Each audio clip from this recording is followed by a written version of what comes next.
नमस्कार मित्रांनो, मी भीमराव पवार, पिंपरी चिंचवड टाइम्स मध्ये आपलं सर्वांचं स्वागत आहे. मित्रांनो, आपण 2 दिवसापूर्वी पिंपरी चिंचवड आणि भोसरी या 3 विधानसभा मतदारसंघासंदर्भातलं एक छोटंसं विश्लेषण केलं. त्याचा व्हिडिओ आपल्या युट्यूब चॅनलवर टाकला.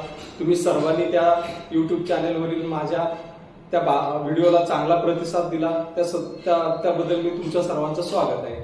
मित्रांनो, आपल्या शहरातील राजकीय घडामोडी जाणून घेण्यासाठी हा माझा छोटासा प्रयत्न आहे की मी तुम्हाला आपल्या शहरात काय चाललंय राजकीय क्षेत्रामध्ये त्याची माहिती तुमच्यापर्यंत पोहोचवावी या उद्देशाने मी हे प्रयत्न करतोय. त्याला तुमचाही मला प्रतिसाद चांगला मिळाला, त्या संदर्भात मी खरंच तुमचा शतशः आभारी आहे.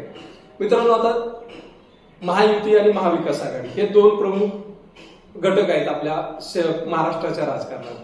ह्या दोन्ही महायुती आणि महाविकास आघाडीमध्येच प्रमुख लढत होणार विधानसभा निवडणुकीत हेही स्पष्ट आहे.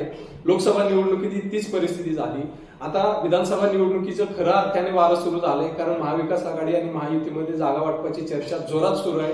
गेल्या 2-3 दिवसापासून मुंबईमध्ये बैठका होत आहेत. राज्यातील सर्व प्रमुख नेते मंडळी मुंबईमध्ये ठाण मांडून बसले आहेत. कोणाला कोणता मतदारसंघ सोडायचा या संदर्भात त्यांच्यामध्ये चर्चा सुरू आहे. असं होत असताना आपल्या पिंपरी चिंचवड शहराची आपण परिस्थिती जाणून घेऊया.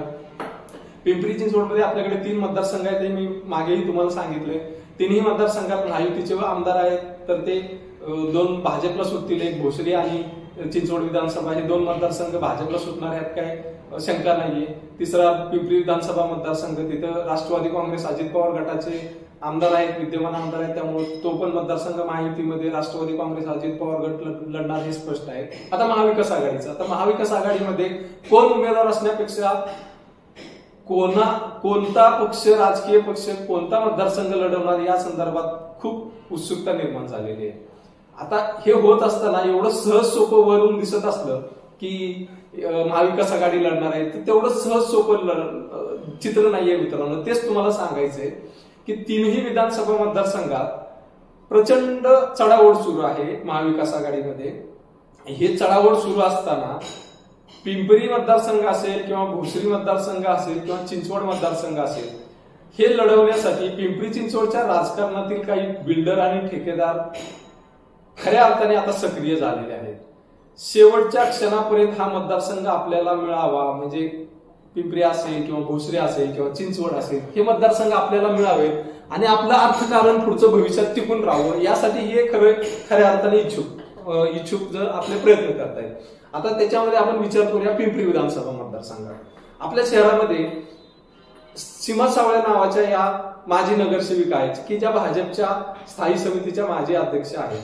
त्या पिंपरी विधानसभा मतदारसंघातून लढण्यासाठी इच्छुक आहेत.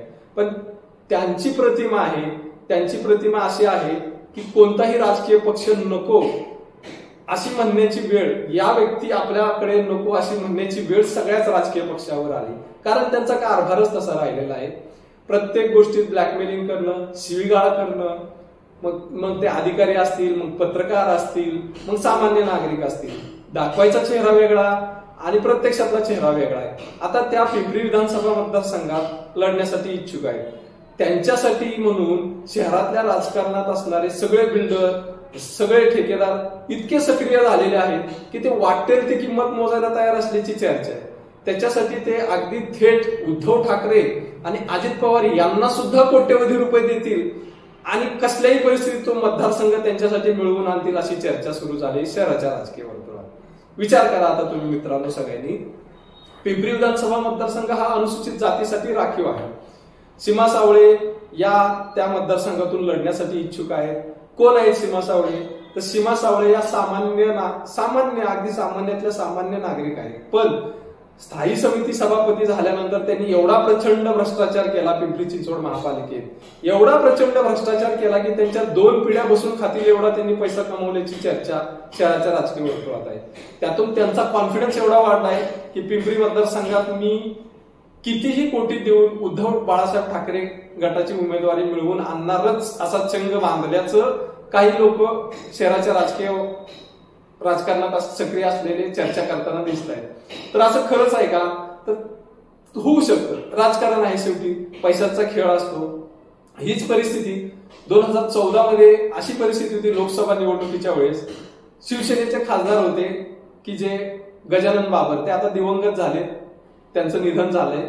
2009 मध्ये ते मावळ लोकसभा मतदारसंघातून निवडून आले होते शिवसेनेच्या उमेदवारीवर, म्हणजे उद्धव ठाकरे गटाकडून. त्यावेळेस 2 गट नव्हते, एकच शिवसेना होती, एक संघ होती. त्यावेळेस शिंदे गट, उद्धव ठाकरे गट असा नव्हता. 2009 मध्ये ते उत्कृष्ट संसदपटू म्हणून 2000 मध्ये निवडून आल्या, 9 मध्ये निवडून आल्यानंतर ते उत्कृष्ट 5 वर्ष सलग उत्कृष्ट संसदपटू होते. पण 2014 मध्ये जेव्हा परत लोकसभा निवडणूक लागली तेव्हा शिवसेनेने त्यांचं तिकीट कापलं आणि आता जे विद्यमान खासदार आहेत मावळ लोकसभेचे श्रीरंग बारणे यांना उमेदवारी देण्यात आली. त्यावेळी गजानन बाबर यांचे सक्रिय कार्यकर्ते असलेल्या सीमा सावळे आणि सीमा सावळेंचे राजकीय गुरु आणि सर्व काही सारंग कामतेकर यांनी त्यावेळी थेट आरोप केला होता की शिवसेनेचे उद्धव ठाकरे यांनी श्रीरंग बारणे यांच्याकडून 20 कोटी रुपये घेऊन उमेदवारी दिली आणि गजानन बाबर यांचं तिकीट कापलं. आता त्याच सीमा सावळे, तेच सारंग कामतेकर हे पिंपरी विधानसभा मतदारसंघात कितीही कोटी रुपये देऊन आम्ही मातोश्रीवरून तिकीट मिळवून आणू आणि मशाल या चिन्हावरच लढू असा चंग बांधल्याचं सांगितलं जातंय. होऊ शकतं मित्रांनो, काही होऊ शकतं. कारण ज्या म्हणजे 5 वर्ष 10 वर्ष नगरसेविका 15 वर्ष नगरसेविका होत्या आणि त्या 10 वर्ष शिवसेनेच्या नगरसेविका असताना भ्रष्टाचार म्हणून शहरात एवढी ओरड केली त्यांनी. पण त्याच जेव्हा स्थायी समितीच्या सभापती झाल्या पण त्यांना भ्रष्टाचार दिसला नाही, काहीही दिसला नाही. ज्यांनी भ्रष्टाचार केला त्यांच्यावर कोणावर कारवाई केल्याचं दिसलं नाही. पण यांनी एवढा भ्रष्टाचार केला की यांच्या भ्रष्टाचाराच्या तक्रारी थेट पंतप्रधान कार्यालयापर्यंत गेल्या होत्या. ठेकेदारांना एवढं ब्लॅकमेलिंग केलं गेलं पिंपरी चिंचवड महापालिकेत की किमान 200 ते 300 कोटींचा भ्रष्टाचार झाल्याचं त्यावेळेस 2017 मध्ये 2017 या एका वर्षात मार्च 2017 ते मार्च 2018 या एका वर्षात 200 ते 300 कोटींचा भ्रष्टाचार झाल्याचं सांगितलं जातं. आता हे झाल्याचं सांगितलं जातं, खरं किंवा खोटं हे व्यक्ती जेव्हा तुम्हाला जेव्हा पदावर बसला तेव्हा काय स्थिती होती आणि त्याच्यानंतर त्यांच्या राहणीमानात, त्यांच्या वागण्यात त्यांनी काय संपत्ती कमवली या सगळ्या गोष्टीतून स्पष्ट होते. ह्याला पुरावे देण्याची काही आवश्यकता नाही मित्रांनो. तुम्ही आजही सीमा सावळे यांच्या संपत्तीची कोणीही माहिती घेतली पिंपरी चिंचवड शहरातल्या एखाद्या सामान्य नागरिकांनी की 2017 नंतर त्यांच्या संपत्तीमध्ये किती वाढ झाली, ते सगळं मी विस्ताराने तुम्हाला सातत्याने सांगत राहणार आहे. आज पुरावे आहेत नाहीत ह्या गोष्टी नगण्य आहेत. मी पुराव्यासह पुढे मांडणारच आहे या सगळ्या गोष्टी. तर सांगण्याचा मुद्दा हा आहे की तिकीट वाटपामध्ये कसा घोळ होतो आणि कशा पद्धतीने तिकीट वाटप केलं जातं हे तुम्हाला सांगण्यात, कारण सामान्य माणसाला हे माहिती नसतं की तिकीट वाटप कसं निर्माण होतं. हे वर राजकारणी तुम्हाला कधीही आतल्या गोष्टी सांगत नसतात. हे वरवरचं हे राजकीय वर्तुळात प्रत्येकाला माहिती असतं, पण सामान्य नागरिकाला ही गोष्ट माहिती नसते आणि तीच मी तुम्हाला सांगण्याचा प्रयत्न करतोय. आणि ते पिंपरीचा मतदारसंघ सुटला मशाल चिन्हाला की मग भोसरी विधानसभा मतदारसंघ तुतारी लढेल, चिंचवड विधानसभा मतदारसंघ तुतारी लढेल असं चिन्ह दिसतंय. आणि तसं झालं तर तिथं सुद्धा त्याच लाईन मधले म्हणजे बिल्डर राजकारणी किंवा ठेकेदार राजकारणीच इच्छुक आहेत, त्यांना उमेदवारी मिळणार. मग तुम्ही आपण सर्वांनी मिळून त्यांनाच निवडून देणार. मग पिंपरी चिंचवड महापालिकेत पुन्हाही तेच येणे माझ्या मागल्या, मग तोच भ्रष्टाचार, हे चक्र असं चालूच राहील.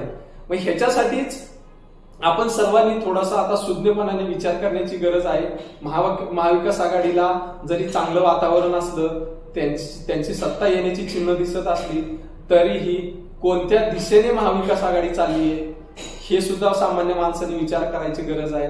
आणि असं होणार आहे का? पैसे देऊन तिकिटाचं वाटप होणार आहे का? मग सामान्य कार्यकर्त्यांनी काय करायचं?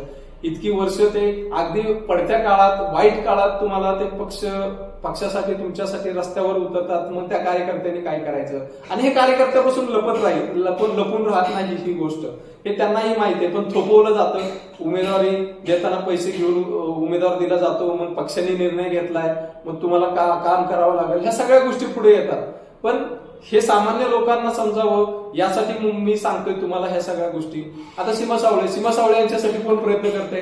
तर योगेश बैल हे कोण आहेत? माजी महापौर आहेत, मोठे बिल्डर आहेत शहरातले, राष्ट्रवादी काँग्रेस अजित पवार गटाचे आहेत.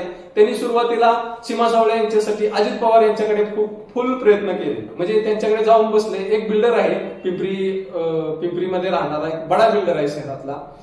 त्यांची भाषा खाजगीत बोलताना अशी असते की आम्ही 50 कोटी खर्च करू, 100 कोटी खर्च करू, पण सीमा सावळे यांना निवडून आणू. का निवडून आणायचंय?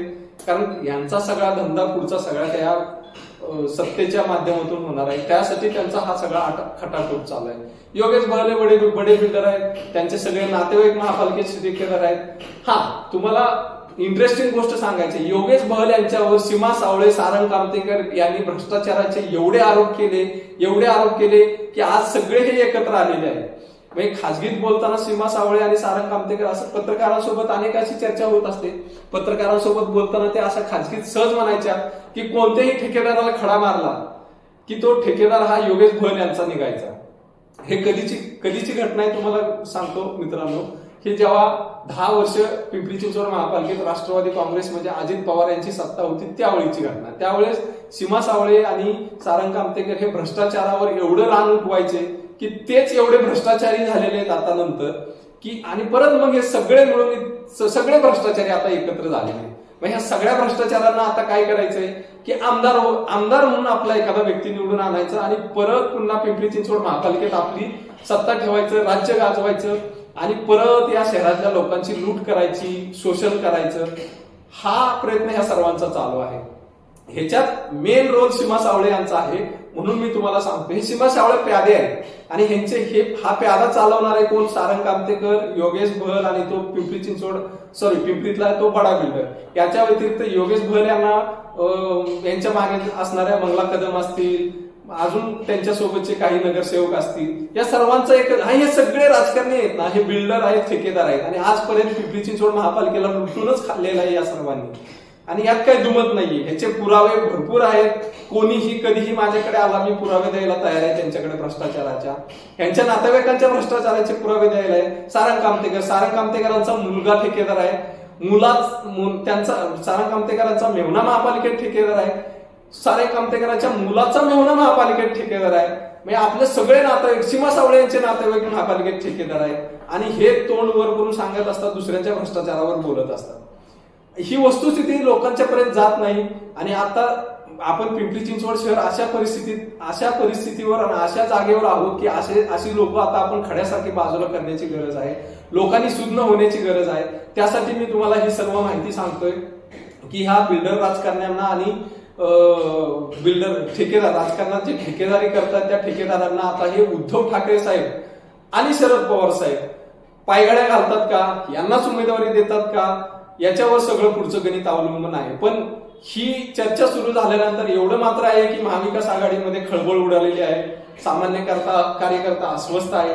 जर यांनाच समोर घेऊन जर नेते पुढे जाणार असतील तर मग आम्ही यांचं काम करून काय उपयोग आहे, मग आम्ही करायचं काय पुढे जाऊन, आम्हाला काय भविष्य आहे का नाही राजकारणात, काय यांचीच आम्ही आपल्या ह्या बिल्डर राजकारण्यांच्या बिल्डर ठेकेदारांचीच आम्ही काम करत बसायची, असा त्यांच्यात आता विचार सुरू झालेला आहे. याचा फटका निवडणुकीत बसू शकतो. पण हे कुणीतरी सांगण्याची गरज आहे. म्हणून मी स्वतः येऊन तुम्हाला हे विश्लेषण करून सांगतोय. आता बघू आपण जागा वाटप कसं ठरतं, मग उमेदवारी मिळते का नाही त्यांना. पण एवढं आहे की फुल प्रयत्न चालू आहेत. यांची मजल इथपर्यंत गेलेली आहे की उद्धव ठाकरे आणि शरद पवार साहेबांना जे मध्यस्थी करू शकतात अशा लोकांना महागातली महाग कार म्हणजे 4 चाकी गाडी कार देण्याची पण यांची तयारी आहे. कोणत्याही टोकाला जाऊन उमेदवारी मिळवायची आणि परत लोकांना एक चेहरा दाखवायचा आणि आतली बाजू वेगळी असते. हे सगळं चालू आहे सध्या. ह्या सगळ्या गोष्टी मी तुमच्यापर्यंत वेळोवेळी पोहोचवतच राहणार आहे. हा व्हिडिओ आवडला तर शेअर करा, युट्यूब चॅनलला माझ्या सबस्क्राईब करा. धन्यवाद.